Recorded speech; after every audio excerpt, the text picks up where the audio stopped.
My family tried to embarrass me on Christmas, but I turned the tables. So, my family tried to publicly humiliate me at Christmas dinner this year.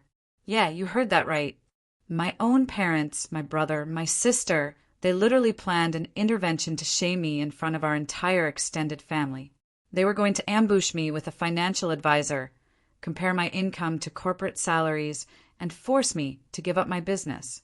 Oh, and while I sat there being humiliated, they were going to have the staff clean out my childhood bedroom and give it to my cousin, like I was being erased from the family. But here's the thing. I overheard the whole plan, every single word.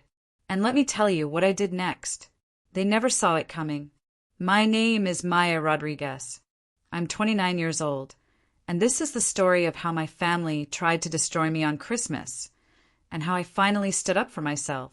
Before I get into what happened, I need you to understand my family, because honestly, this had been building for years. The Rodriguez family of Westchester, New York. That's us. Or that was us, I guess. We were known for three things: money, power, and completely unrealistic expectations. My dad, David Rodriguez, built his investment firm from the ground up. It's the kind of success story people write articles about.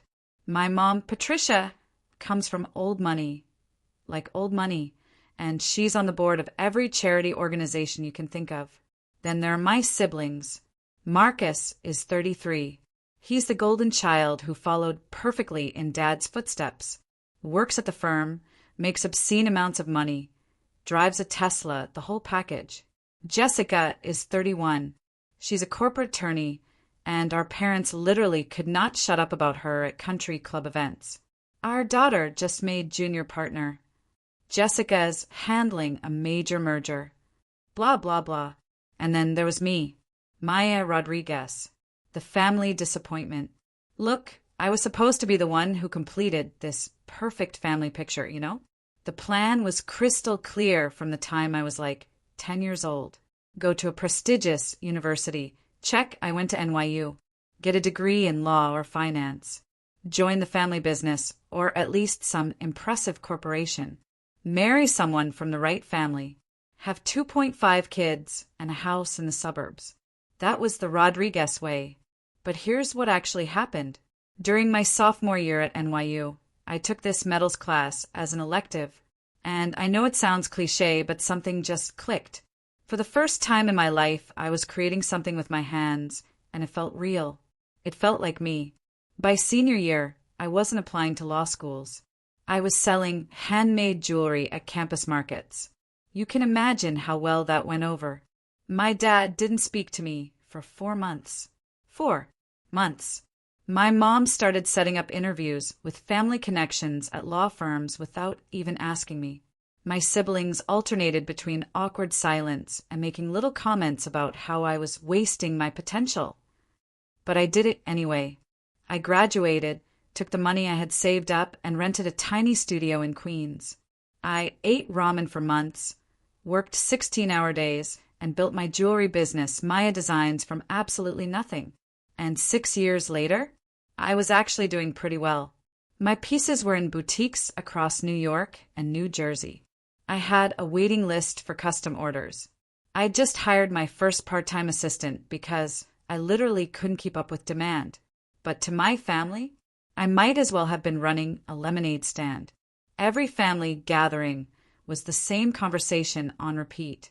Mom would sigh dramatically and say, "Are you still doing that jewelry thing, Maya?" Dad would look at me over his glasses and say, "When you're ready to get serious about your future, let me know." Marcus would offer to look over my books like I was playing business instead of running one. And Jessica would send me LinkedIn posts for executive assistant positions. Like my NYU degree and 6 years of entrepreneurship meant nothing. Christmas at the Rodriguez house was especially brutal. My parents have this colonial mansion with 6 bedrooms, a grand staircase that's perfect for those fake family photos, and a dining room that seats 22 people. Every December, my mom would transform it into something out of Architectural Digest. Professional decorators imported ornaments color schemes that changed every year. But these weren't celebrations. They were performances. The guest list included extended family, business associates, important connections. The conversation was always about promotions, vacations to exotic places, which Ivy League schools were recruiting, which kids. In that environment, my small jewelry business might as well have been invisible. But every year I tried. I really tried. I'd wear nice clothes I could barely afford. I'd prepare answers about my business that sounded more impressive than they were. I'd bring carefully crafted gifts that usually got regifted or shoved in a closet. I'd show up with homemade cookies that sat untouched next to the professional caterer's spread. And when I tried to talk about my latest collection, polite smiles and quick subject changes, it hurt. Every single time it hurt. But this Christmas was supposed to be different. This Christmas was huge for my parents. Family was coming in from the West Coast, from Europe, people we hadn't seen in years. My grandmother was flying in from London.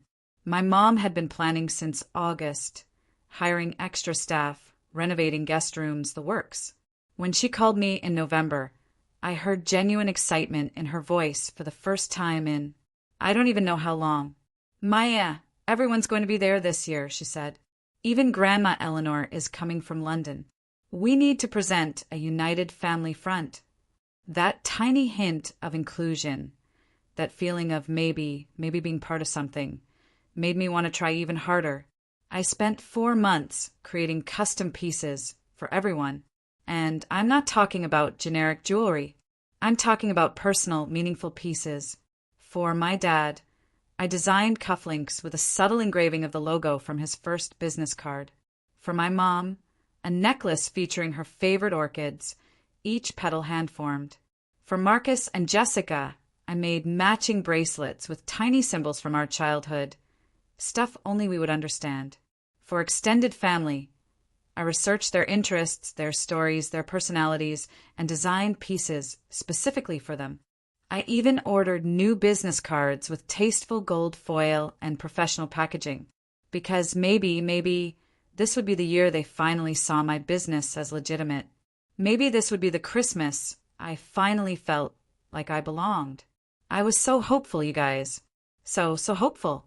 I finished my last holiday orders the week before Christmas, packed up all the family gifts, and drove my beat-up Subaru from Queens to Westchester. I pulled into the circular driveway at 2:15 p.m. on December 18th. The house already looked like a Christmas movie set.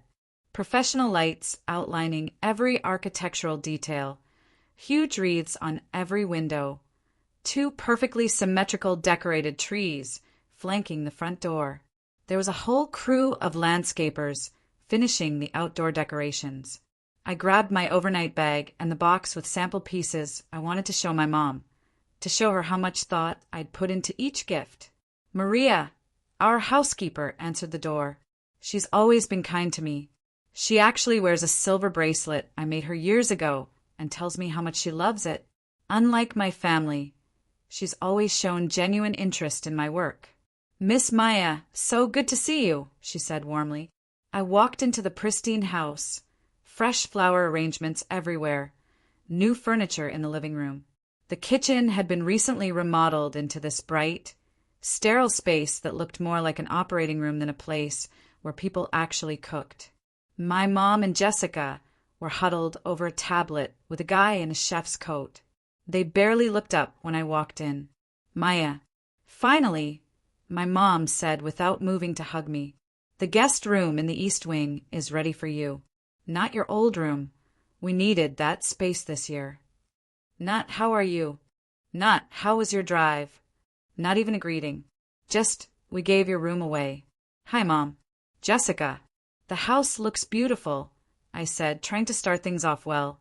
Jessica glanced up briefly. You look tired. The city must be wearing you down. Not a question. A judgment disguised as concern. Actually, business has been really good, I said. Very busy with holiday orders. I brought some samples of the gifts I made for everyone to show you. My mom waved her hand dismissively. We're finalizing the menu with the caterer. Maybe later. The caterer, this tall guy with a perfectly trimmed beard, gave me a sympathetic look. I'd clearly been dismissed. Sure, no problem, I said. I'll just take my things upstairs. Neither of them responded. I went up to the guest room feeling that familiar knot of disappointment in my stomach. But I pushed it down. This wasn't new. I just needed to find the right moment to connect with them. After settling into the guest room, I went looking for my dad and brother, hoping for a warmer reception. As I approached Dad's study, I heard voices. Multiple voices, in what sounded like a serious discussion. I was just about to knock when I heard my name. Maya needs to understand that this jewelry hobby isn't a sustainable future, my dad said firmly. I froze. My hand literally stopped inches from the door. That's why I invited Stephen, my brother Marcus said. As a financial advisor, he can present actual numbers during the intervention. Show her how precarious her situation is compared to a real career. Intervention. My heart started pounding. I quietly positioned myself beside the half-open door, out of sight but definitely within hearing range. Do you really think an intervention at Christmas dinner is the best approach? That was Uncle Tom, my dad's younger brother. It's the perfect time, my mom's voice chimed in. I hadn't even realized she'd left the kitchen. With the whole family there, she'll feel enough pressure to finally make a sensible decision. I felt like I couldn't breathe. I've already spoken with Gregory at the firm, Dad continued. He's willing to create a position for her in the marketing department. Nothing too demanding, but it'll provide structure and a decent salary. I think we need to be really direct, Jessica added. Last time I suggested she explore other options. She went on about how her Instagram following was growing, as if that's a measure of success. They all laughed. That sound cut through me like glass. What exactly are you going to say? Uncle Tom asked, still sounding skeptical. We'll wait until after the main course, Mom said, her voice shifting into that tone she uses when she's planning charity galas. David will express our concerns about Maya's future.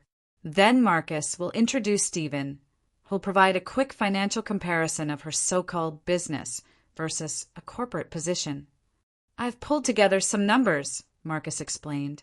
Based on her apartment size and lifestyle, she's probably barely making $35,000 a year. Stephen will contrast that with entry-level corporate positions that start at $70,000. They'd been researching me, analyzing me, calculating my worth based on the size of my apartment. The violation felt physical, like being punched in the chest. I still don't see why this has to be done publicly at Christmas dinner, Uncle Tom said. Because she needs to feel the weight of family expectations, Mom explained, so calm, so rational.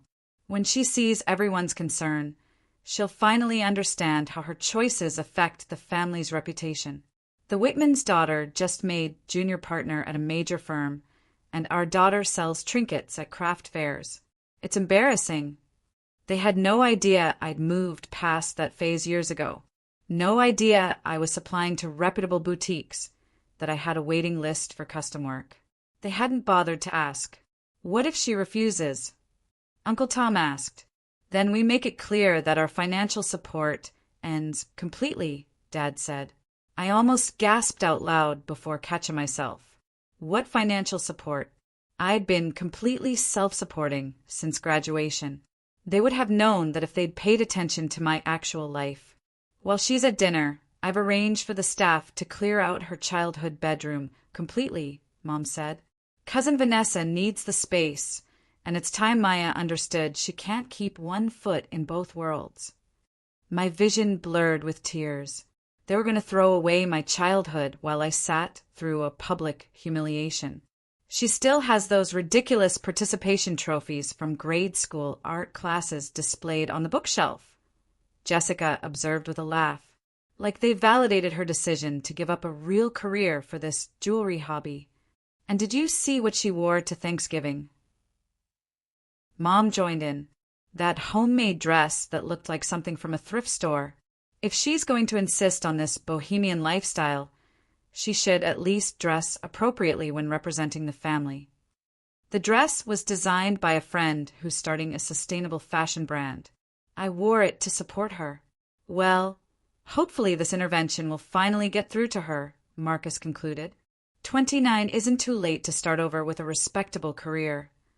I have the perfect analogy prepared, my mom said, sounding proud of herself. I'm going to compare her jewelry business to the macaroni art we used to hang on the refrigerator. Cute as a childhood phase, but not something to build a life around. They all laughed again. I could hear glasses clinking in a toast. I stepped away from the door as quietly as possible, tears streaming down my face. Every word cut through years of trying to earn their approval. Years of making myself smaller to fit their expectations. Years of hoping for validation that was clearly never going to come. Their plan was crystal clear: ambush me, humiliate me in front of the entire extended family, force me to abandon my business, and erase me from the family home on Christmas Day, all in the name of love. I walked back to the guest room in a daze.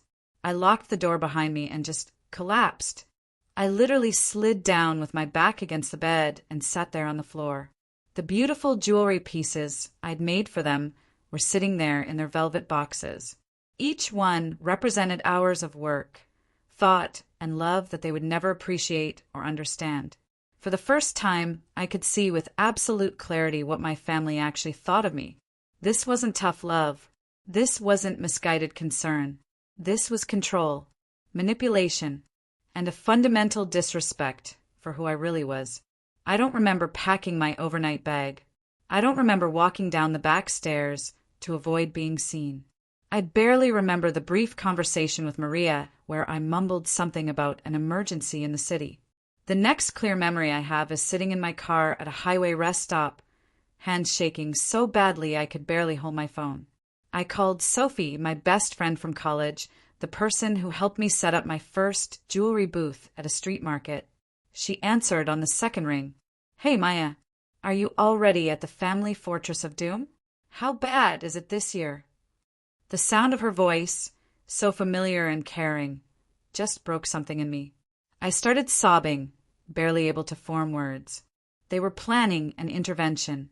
At Christmas dinner, financial shaming, clearing out my room, public humiliation. "Whoa, slow down," Sophie said, her voice immediately shifting to concern. "Where are you right now? Are you safe?" I looked around at the lit rest stop where generic Christmas music was playing weakly through outdoor speakers. "I'm at a rest stop. I left. I couldn't stay after what I heard." "Good," she said firmly. "You shouldn't be there. Listen, just breathe for a minute, okay? I'm right here." I followed her guidance, taking several deep breaths while she patiently waited on the line. After a few minutes, I was able to calmly explain everything I'd overheard. Sophie listened without interrupting, and then said exactly what I needed to hear. "Those complete assholes. Maya, you realize none of what they said is true, right? Your business is real and successful. You're talented and hardworking. They're just too stuck in their narrow definition of success to see it." "But what if they're right?" I whispered, old insecurities flooding back. "What if I'm just playing at being a business owner while everyone else has real careers?" "Are you kidding me?" Sophie said, "Maya, you turned down wholesale orders last month because you were at full production capacity. You have a wait list for custom pieces. You just hired your first part-time assistant. Those aren't signs of a failing hobby. That's a growing business." She was right. I'd been downplaying my success to my family for so long to avoid their criticism or having to defend my choices that I'd almost started believing their version of my life. The truth was, Maya Designs had grown steadily every single year. I'd just been approached by a major gallery about featuring a collection of my pieces. I was considering moving to a larger workshop space to accommodate the growth. Why do I still care what they think? I asked, wiping away tears. After years of this, why am I still seeking their approval? "Because they're your family," Sophie said gently. and because they trained you from childhood to measure your worth by their standards. Breaking that conditioning is hard work. We talked for another 20 minutes. She offered to let me stay with her that night, but I needed my own space to process everything. I drove back to my Queens apartment on autopilot. My family saw that little two-bedroom as proof of failure, but when I closed the door behind me, it felt like sanctuary. This space, paid for entirely by my own work, represented a freedom they would never understand. I walked through my apartment in a fog, looking at the evidence of my real life instead of the fictional failure my family had constructed. Framed press clippings on the wall from design blogs and local magazines that had featured my work. My home studio with its organized workflow. Spreadsheets showing 6 years of gradually increasing revenue. A portfolio of customer testimonials and repeat clients. I opened my laptop and looked at an email I'd been avoiding for 3 weeks. Riverside Gallery, a major upscale gallery, had offered me a significant opportunity to showcase a collection in their spring catalog, with a minimum order that would triple my annual income. I'd been hesitant about scaling up production while maintaining quality, but seeing it now, the decision seemed obvious. This was a real business opportunity that any serious entrepreneur would recognize as major. I looked at childhood photos, still sitting on my bookshelves. My family at the beach when I was 11, everyone smiling for the camera. My high school graduation with my parents proudly flanking me. Were those real moments? Or just staged performances for public consumption? Had they ever truly accepted me for who I was? That night, I barely slept. I alternated between crying, feeling angry, and experiencing this strange sense of clarity when the pain subsided.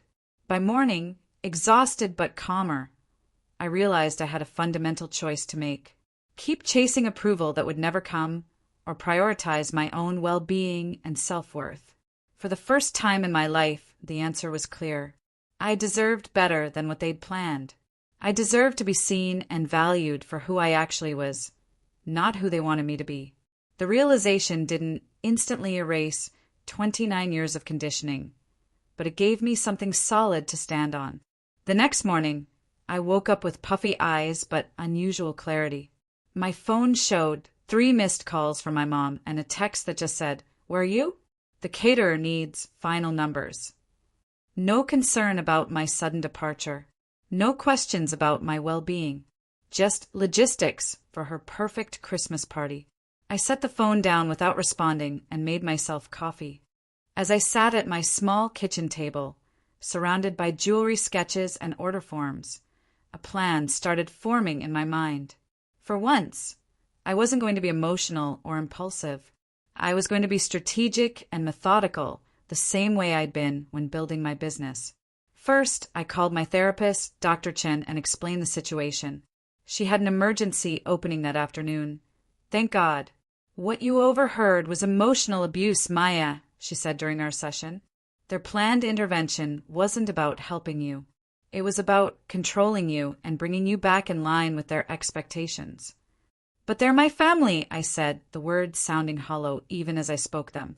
"Family should provide love, support, and respect," she replied. "Being related by blood doesn't give someone the right to diminish you or manipulate your life choices. You've built a thriving creative business on your own terms. That deserves celebration, not intervention." We spent the rest of the session discussing healthy boundaries and the grief that comes with accepting family members for who they are, not who we wish they were. By the end, I had an emotional framework to support the practical plan taking shape in my mind. Back at my apartment, I created a detailed action plan, breaking everything into manageable steps. Step 1. Cancel my appearance at the family Christmas without contacting them directly. When I didn't show up, they'd figure it out. Step 2. Accept Riverside Gallery's offer to feature my work in their spring catalog. This was a business decision I'd been considering anyway, but the timing felt both symbolic and practical. Step 3. Planned an alternative Christmas celebration with my chosen family, the friends who'd always supported my dreams and appreciated my work. Step 4. arrange for delivery of the family gifts I'd already made, along with personalized notes, to my parents' house on Christmas Eve when I was expected to arrive. Step 5. Set clear boundaries for any future interactions with my family, including what behaviors I would and wouldn't tolerate. Step 6. Retrieve my childhood belongings from my parents' house before they were discarded. That last step presented the biggest challenge. I called a lawyer friend who specializes in property rights. She confirmed my fears. Since I'd moved out years ago, everything I'd left in my parents' home could technically be considered abandoned property. But she advised sending a certified letter explicitly stating that I hadn't abandoned my personal belongings and intended to retrieve them. This would create a legal record of my intent.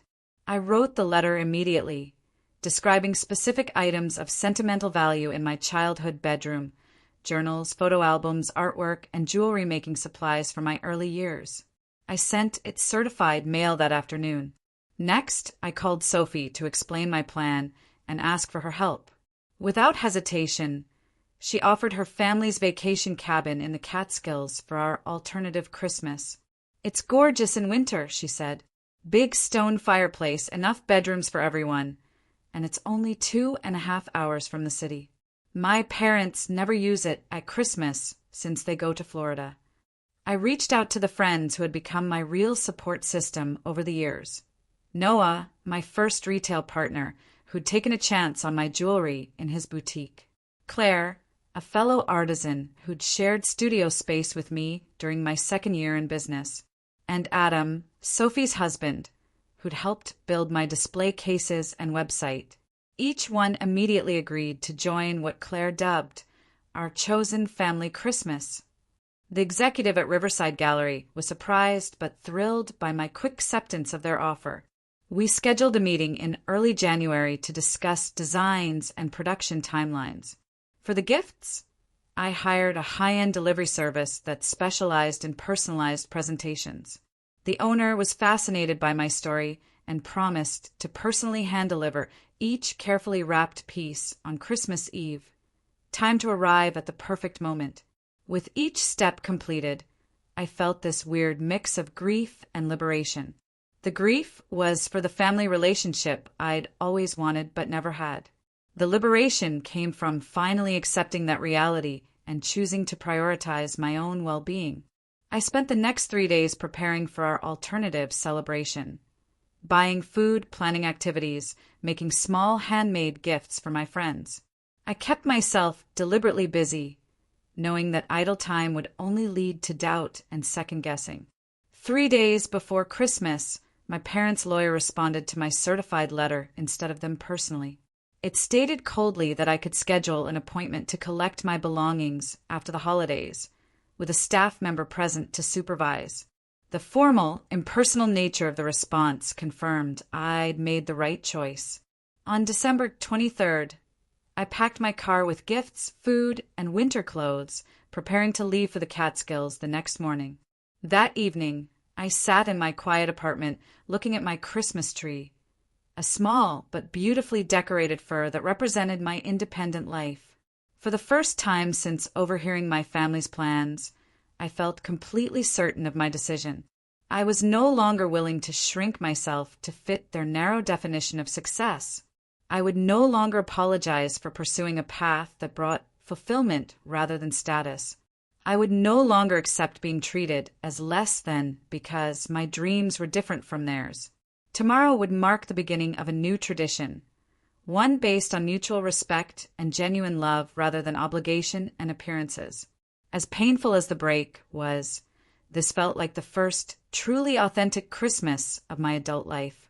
December 24th dawned clear and cold, perfect for the drive to the Catskills. Snow was forecast for later that evening, the kind of white Christmas everyone dreams about but rarely sees in the city.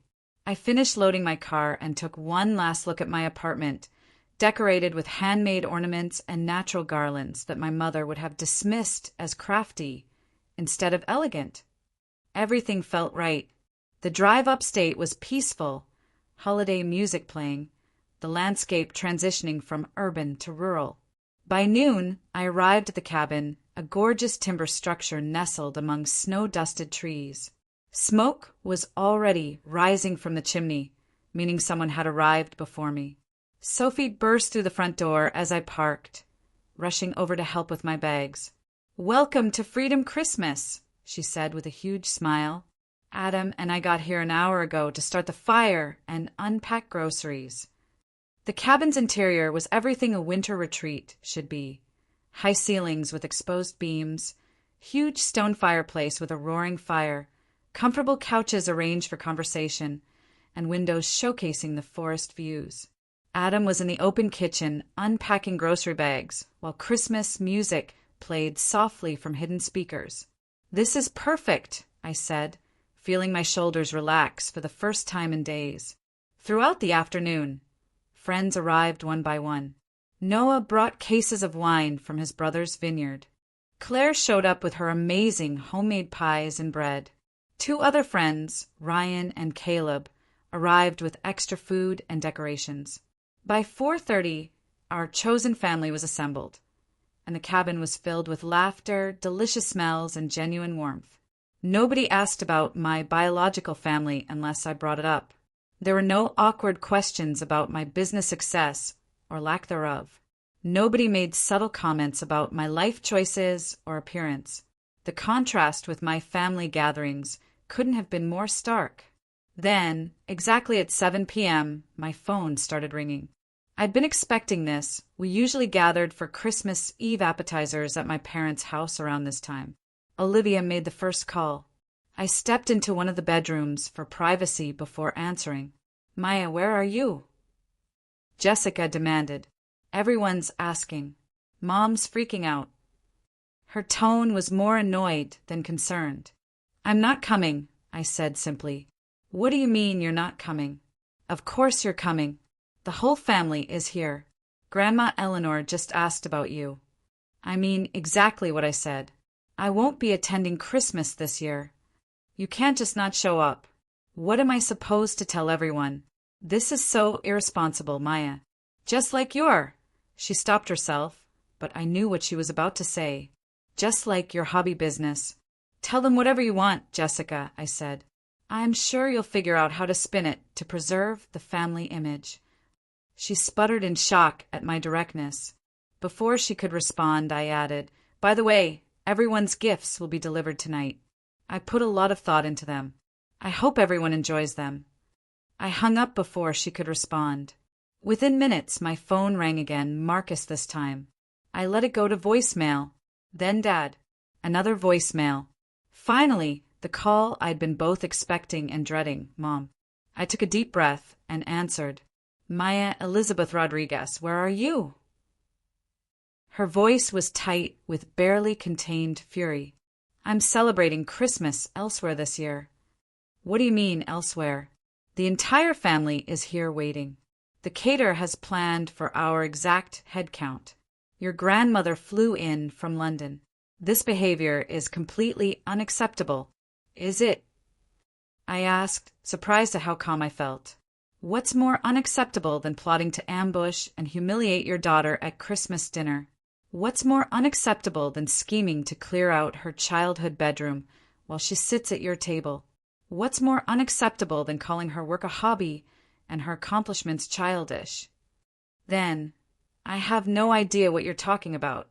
Of course she'd deny it. "I heard everything, Mom. Last weekend in Dad's study. You, Dad, Marcus, and Jessica planning your little intervention with Marcus's friend Stephen. The financial shaming. The plan to pressure me into quitting my business for a job at Dad's firm. Clearing out my bedroom for cousin Vanessa while I went through your public humiliation." Another beat of silence, then a tactical shift. "Maya, you misunderstood. We're concerned about your future." The intervention was coming from a place of love. I actually laughed, which surprised both of us. "Love? Was it love when you called my handcrafted jewelry trinkets? Was it love when you compared my business to macaroni art on a refrigerator? Was it love when you said I was embarrassing the family because I don't have a corporate job like the Whitman's daughter?" "You were eavesdropping," she said accusingly, her tone hardening. I was about to knock when I heard my name. And thank God I did, because otherwise I would have walked right into your trap. This is ridiculous. You're overreacting as usual. Just tell me where you are, and we can discuss this when you get here. There's nothing to discuss. I won't be attending Christmas or any other event where I'm not treated as an adult capable of making my own decisions. If you don't show up, your father will be furious. There will be consequences. The threat hung in the air, but for the first time, it had no power over me. What consequences, Mom? Cutting me off financially? I've been completely self-supporting since graduation. Taking away my childhood bedroom? You're already planning to do that. Damaging the family reputation? I'm sure you'll come up with a good story to tell everyone about my absence. Maya, you're being dramatic. No, Mom. I'm finally being honest. I deserve better than how this family has treated me. I deserve respect for the business I've built. I deserve support in my choices, even when they're different from yours. And since I can't get those things from you, I'm spending Christmas with people who actually appreciate me. I could hear voices in the background on her end, probably family members wondering about the call. Your gifts will be delivered tonight, I said. I spent months designing custom pieces for everyone. It's up to you whether you appreciate them or not. This conversation isn't over, she said, her voice ice cold. Actually, it is. Merry Christmas, Mom. I hung up. I sat on the edge of the bed, trembling slightly but feeling stronger than I had in years. Sophie poked her head in after a soft knock. Everything okay in here? We heard your voice getting stronger. I smiled through the anxiety. It's actually better than okay. I just stood up to my mother for the first time in my entire life. She grinned and held out a glass of wine. Then I'd say that calls for a celebration. When I rejoined the group, nobody asked for details, but Noah raised his glass in a toast. To Maya, the most talented jewelry designer I know, and the newest member of the Christmas cabin tradition.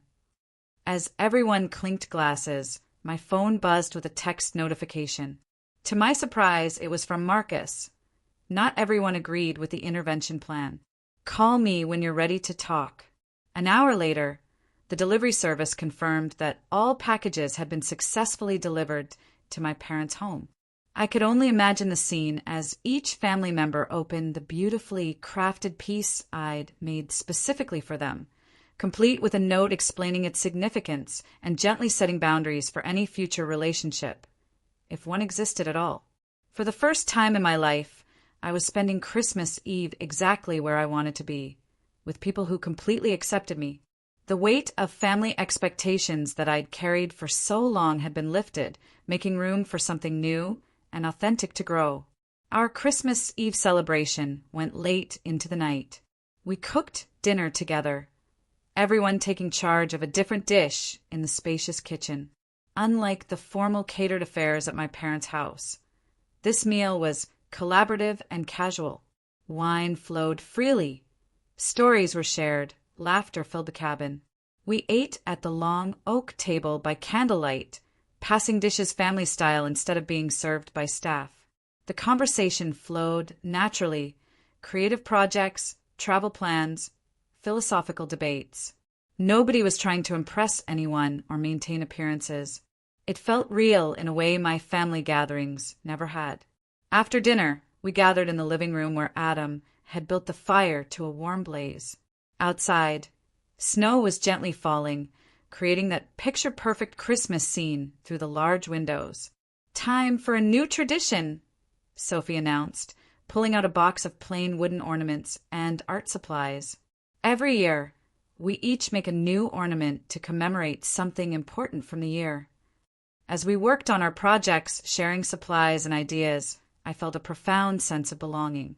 My ornament took the shape of a bird flying out of an open cage, painted in shimmering gold and deep blue. Nobody needed me to explain the symbolism. Around 11:30, my phone buzzed with a text from Aunt Patricia, my mom's sister. "Just heard what happened. Not everyone supports your parents' approach. Your grandmother was absolutely furious when she found out what they'd planned. Your gift was beautiful. Thank you. Another message came shortly after from a cousin. Your jewelry is incredible. I can't believe I never realized how talented you are. Family dinner got really awkward when your mom announced you weren't coming. Lots of questions she didn't want to answer. The messages continued through the night and into Christmas morning. My absence had apparently created exactly the situation my mother feared, a crack in her perfect family narrative. Several relatives seemed quite vocal in their disapproval of the intervention plan once it became public. The carefully constructed Rodriguez family image had developed some significant cracks. Christmas morning at the cabin was everything I'd always imagined Christmas should be. We woke up slowly, gathered in pajamas around the tree to exchange the small, thoughtful gifts we'd brought for each other. Mine, of course, were pieces of jewelry I designed individually for each friend, something that captured their personality or our relationship. Claire actually cried when she unwrapped her necklace, a delicate silver pendant with a tiny reproduction of the first ceramic piece of hers that I'd ever bought. "This is why your business succeeds," she said, wiping tears. "You don't just make jewelry, you create meaning." After presents, we made breakfast together, then bundled up for a walk in the fresh snow. The forest was magical, white trees and just our laughter and the crunch of snow under our boots for company. Uncle Tom called me in the afternoon, which surprised me. I stepped outside onto the porch to take it, watching my breath create clouds in the cold air. "Maya, I want you to know I never supported that intervention nonsense," he said without preamble. "Your business is real and impressive." "Thank you, Uncle Tom," I said, genuinely moved. "That means a lot." "Things are pretty tense here," he continued. "When your gifts arrived last night, they caused quite a stir. Your grandmother opened her bracelet and declared it finer quality than her Tiffany pieces. Then she wanted to know why nobody had told her how successful your jewelry business had become. I couldn't help but smile, imagining my formidable British grandmother taking my side. "The truth came out pretty explosively over dinner," he explained. "Your mother tried to downplay your absence, but your grandmother's sharper than they gave her credit for. She extracted the whole intervention plan, piece by humiliating piece. I've never seen her that angry." "What did my parents say?" I couldn't help asking. "Your father fell back on his usual justification, said it was about financial security. Your mother alternated between defending the plan and accusing you of overreacting. Neither approach was well received by the extended family. A weight I didn't know I was still carrying lifted from my shoulders. "There's something else you should know," Uncle Tom said, his voice softening. "I went through something similar with your grandfather when I chose architecture over joining the family business. It took years for him to accept my path, but he eventually did. Don't rule out the possibility of reconciliation, but stand firm in your boundaries." After we hung up, I rejoined my friends inside and shared parts of our conversation. Their supportive responses confirmed I'd made the right choice, choosing this genuine celebration over an appearance at my parents' flawless but fake event. Late that evening, as we sat around the fire playing board games and eating leftovers, my phone pinged with an email from Riverside Gallery. They'd reviewed my portfolio again and increased their initial order by 40%. They also wanted to feature me in their spring marketing materials as an emerging designer to watch. I passed my phone around to excited congratulations, knowing this opportunity would transform my business over the next year. The timing felt symbolic, this professional validation arriving just as I'd stopped seeking approval from people who would never genuinely give it. The irony wasn't lost on me. By walking away from my family's Christmas and their intervention, I'd made space for exactly the kind of success they claimed they wanted for me, just on my own terms, not theirs. As the evening wound down and people headed to their rooms, I stayed at the window watching the snow fall. For the first time in my adult life, I felt completely aligned with my own values and choices. The pain of family rejection was still there, a quiet ache beneath the joy of the day, but it no longer defined me. I had chosen myself, and in doing so, I discovered I was surrounded by people who chose me right back, exactly as I was. You know what? That's the real Christmas miracle. Not the perfect decorations, or the fancy dinner, or the expensive gifts, but being seen, being valued, being loved for who you actually are. And I finally found that. Just not where I'd been looking for 29 years. Sometimes the family you choose is better than the family you're born into. And honestly, I'm okay with that now. So that's my story. The Christmas my family tried to humiliate me, and how I turned the tables by simply choosing myself. If you made it this far, thank you for listening. If you've ever felt like the black sheep of your family, like your choices weren't good enough, like you had to shrink yourself to fit into someone else's expectations, you're not alone. Sometimes the most loving thing you can do for yourself is walk away from toxic situations, even when they're wrapped in family ties and holiday traditions. I'm Maya, and this is my story of the Christmas that changed everything. Thanks for watching Reddit Family Stories. If this resonated with you, let me know in the comments. And remember, you deserve people who celebrate you, not people who try to change you. Merry Christmas, everyone, even if it's not with the family you were born into.